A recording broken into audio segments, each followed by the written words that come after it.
Yo, what's going on, everybody? Welcome back to Gem Mint Collectibles. It's your boy Gem Mint. Milton the Manimal. We're here with the Valiant Deluxe Edition read-through, Act 1, Part 2. Hardcover edition. You threw that in last time, and I don't know why that set me off, but it went for that good, like, whoa. It's just this, like, mouthful of fucking how long the title is. So anyway, we're going to break Act 1 into 3 parts. Right. Because otherwise we would have did like 7 or 8 books for this one. Yeah.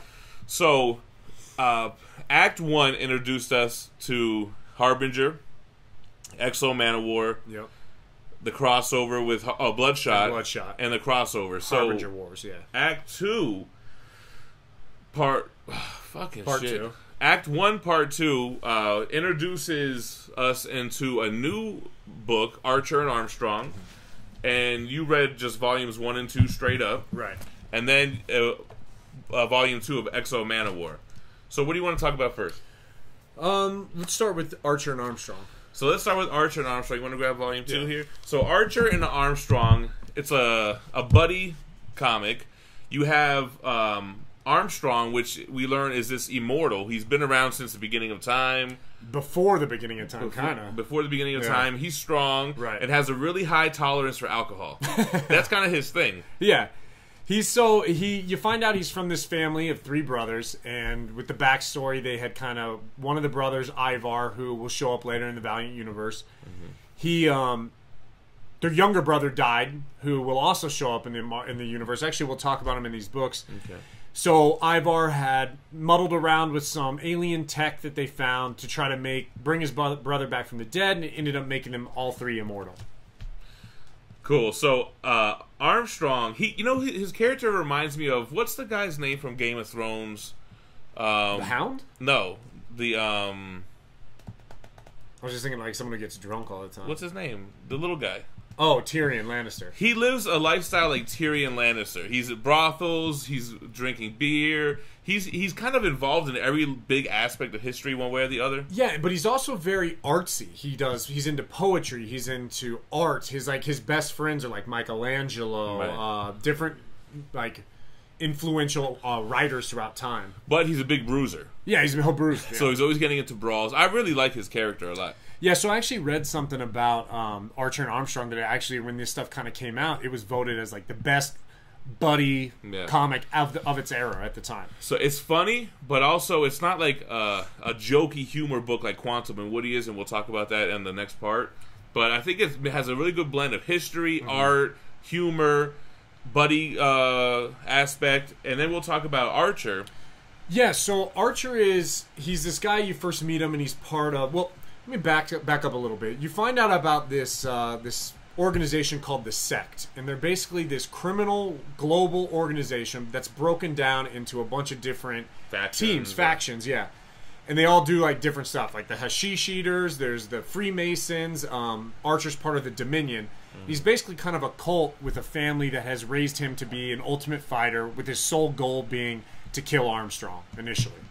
So we learned that he has powers. He is a psionic. Eventually you find that out, yeah. And his powers are that he can mimic anybody else's skill set or powers. So when somebody does a move, it has like a dictionary definition where they break down the word, like... Yeah, so it'll say like Taekwondo, and it'll give you the definition of what Taekwondo is. And then he can do Taekwondo. Yeah. So there's a dope scene, I think in Volume 2, where... is it the Harbinger people start doing... It's hardcore. Hardcore starts using like their TK push moves, and then he learns it and does it, and somebody's like, stop fucking doing moves around him. Like, he'll fucking have an arsenal that we can't overcome. So Volume 1 kind of gives you the introduction to the 2 characters. Oh, with which Archer, the Sect tasks Archer to kill Armstrong. Yeah. And that's how they meet. Right, right. But, like, Armstrong is very charming, persuasive guy, and he kind of... Well, Archer finds out, he sees, like, this inner meeting, and he finds out his parents lied to him. That, one, they're not really his parents, and 2, they're fucking bad people. Right. So then, so after that initial meeting, then they're friends, and they're on the road together. But Archer's, like, super prude, never has drinking alcohol. Doesn't curse. Right. He's, like, straight, super...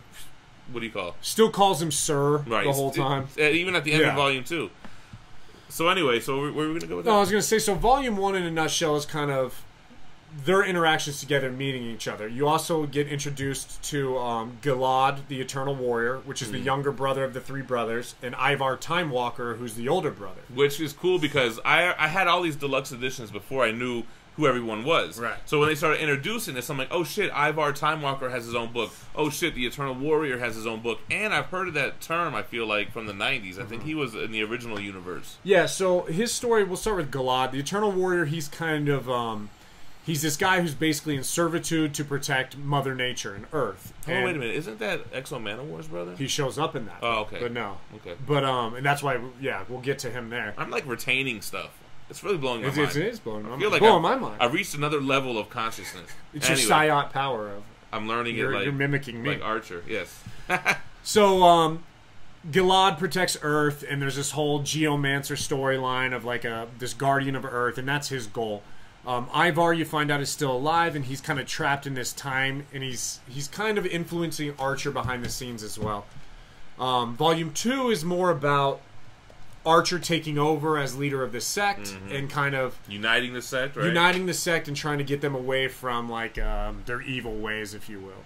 And he turns on Armstrong in this one for some reason. Because he finds Armstrong sleeping with his friend, his stepsister, who is like his love. And then there's almost an implication because of the implication that Armstrong could be his dad. There's a joke, but it's not. Yeah. But I was like, I don't know.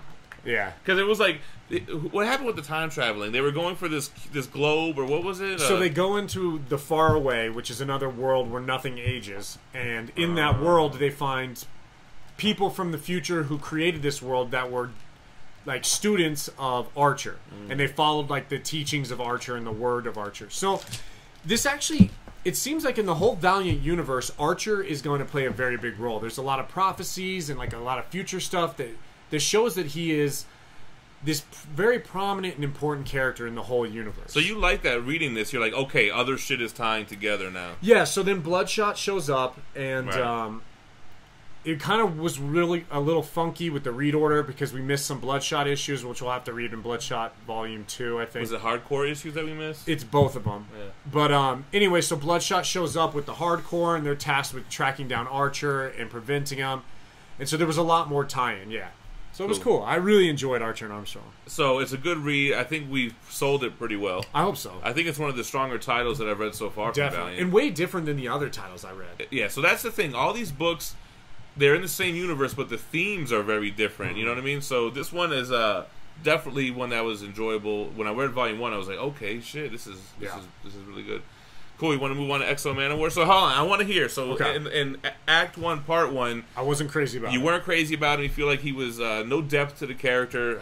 Do we still feel that way? No, he definitely gets a little bit more depth in this one. That's what I thought. But I will say, I think a lot of it comes from the supporting cast that shows up in this book.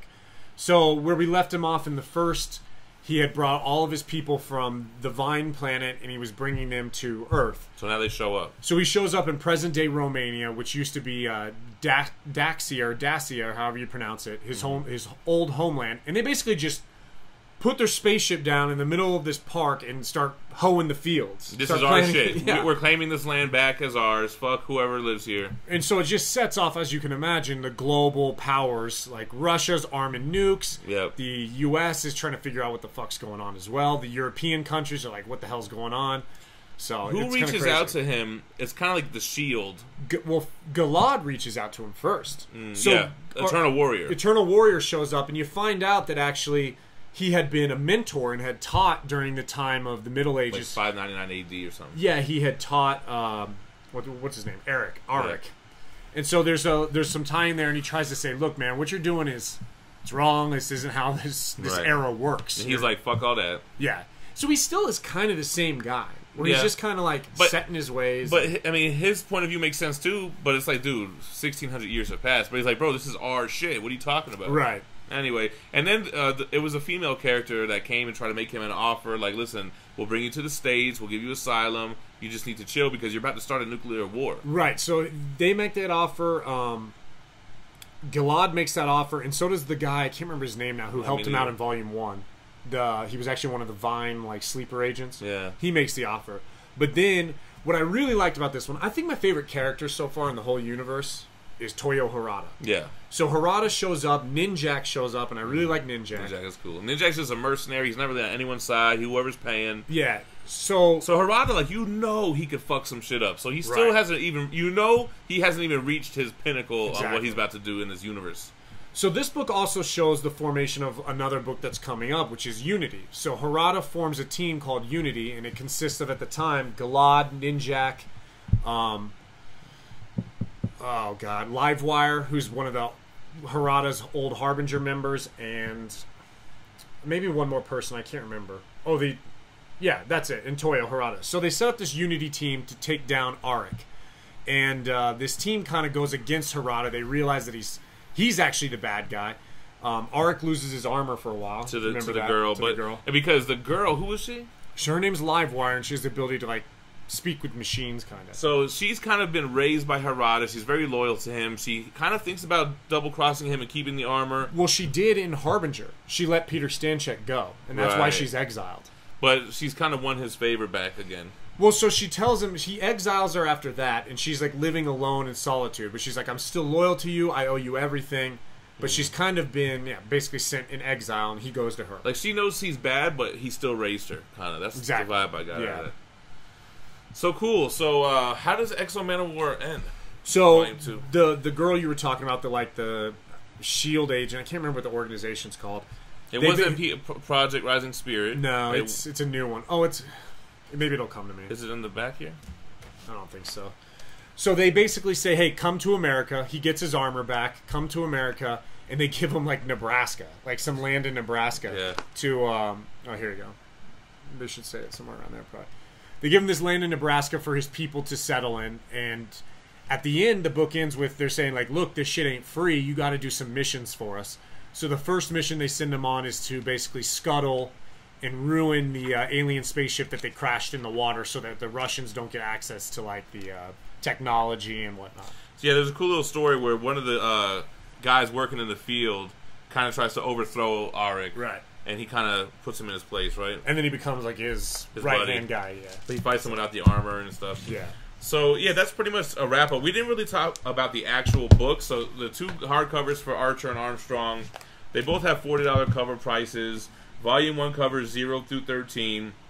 Volume 2 is 14 through 25, plus another 0 issue, and Bloodshot and Hardcore 20 and 21.